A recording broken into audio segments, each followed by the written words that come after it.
আমি 25তম প্রধান বিচারপতির ফেয়ারওয়েল স্পিচে যে কথাগুলো বলেছি তার প্রথম কথা হলো, উনি একটি ঝঞ্ঝা বিক্ষুব্ধ সময়ে, বিপ্লবোত্তর সময়ে বাংলাদেশের বিচার বিভাগের হাল ধরেছিলেন।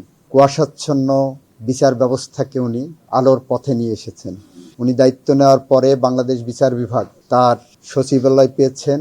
বিচার বিভাগ যতবার আক্রমণের শিকার হয়েছেন, বিভিন্ন স্বার্থান্বেষী মহলের বিভিন্ন অপপ্রচারের, বারবার উনি প্রমিথিউসের মতো বিচার বিভাগের সামনে দাঁড়িয়ে বিচার বিভাগকে নেতৃত্ব দিয়েছেন। আমরা বলতে চেয়েছি, উনি বিচার বিভাগের যে লিগেসি বহন করেন সেটা বলতে যে বলেছি, ওনার নানা ছিলেন বাংলাদেশ সুপ্রিম কোর্টের বিচারপতি, তৎকালীন হাইকোর্ট ডিভিশনের, ঢাকা বিশ্ববিদ্যালয়ের ভাইস চ্যান্সেলর ছিলেন, পাকিস্তান আইনমন্ত্রী ছিলেন।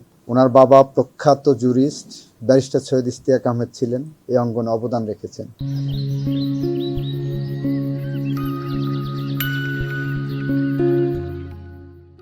উনি প্রধান বিচারপতি হিসেবে তাদের রক্তের ধারক হিসাবে, তাদের রক্ত বহন করে উনি প্রমাণ করেছেন শুধু উত্তরাধিকার হলেই হয় না, যোগ্য উত্তরাধিকার হতে হয় এবং দায়িত্ব পালন করতে শিখতে হয়।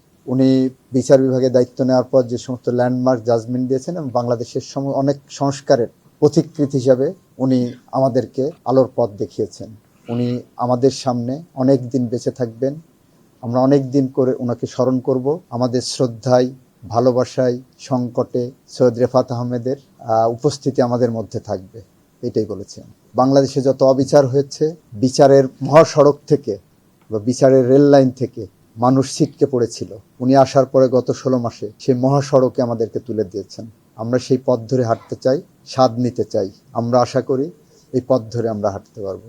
এটা বলেছি যে ওনার সংস্কারের মধ্যে যেটা এসেছে, একটা নিয়োগ প্রক্রিয়ায় স্বচ্ছতা আনা হয়েছে, এখানে কমার্শিয়াল কোর্ট করা হয়েছে, এখানে বিচারকদের আর্থিক এবং অন্যান্য সুবিধার দিকে নজর দেওয়া হয়েছে। আমরা এই কথাগুলোই বলেছি। এইটা মাজদার হোসেন মামলায় বিচার বিভাগের নিয়োগ প্রক্রিয়ায় যে স্বচ্ছতার প্রয়োজন, সেই স্বচ্ছতাগুলো একটা প্রক্রিয়ার মাধ্যমে, একটা কমিটির মাধ্যমে নিরপেক্ষভাবে করার চেষ্টা করা হয়েছে। আমরা একটা মহাযাত্রায় শুরু করেছি, এটাই বলতে চেয়েছি। ইতিহাস ওনাকে বাংলাদেশের ঝঞ্ঝা বিক্ষুব্ধ সময়ে প্রমিথিউস হিসেবে রাখবে। কোয়ালিটি জাজমেন্ট এসেছে ওনার সময়, কোয়ালিটি জাজমেন্ট। লয়ারদের আর্গুমেন্ট করার ক্ষেত্রে যে ডিসস্যাটিসফ্যাকশন থাকতো, যে আমি আমার মামলা বলতে পারতাম না, জাস্ট ধরলাম আর শেষ ভরসা স্থল, যেখানে একটা মামলা ধরলাম কয়েক সেকেন্ডে বের করে দিলাম, এই সংস্কৃতি থেকে উনি বের করে এনেছেন।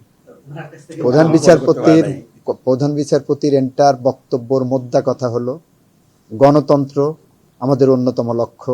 ওনার বক্তব্যের অন্যতম মূল মোদ্দা কথা হলো, এই সংবিধান আমাদের মূল ভিত্তি, এই সংবিধানকে কেন্দ্র করেই আমাদের এগিয়ে যেতে হবে, এই সংবিধানকে কেন্দ্র করেই আমরা আমাদের মূল্যায়ন করব, সংযোজন, বিয়োজন, সংশোধন এই সংবিধানকে আবদ্ধ করেই।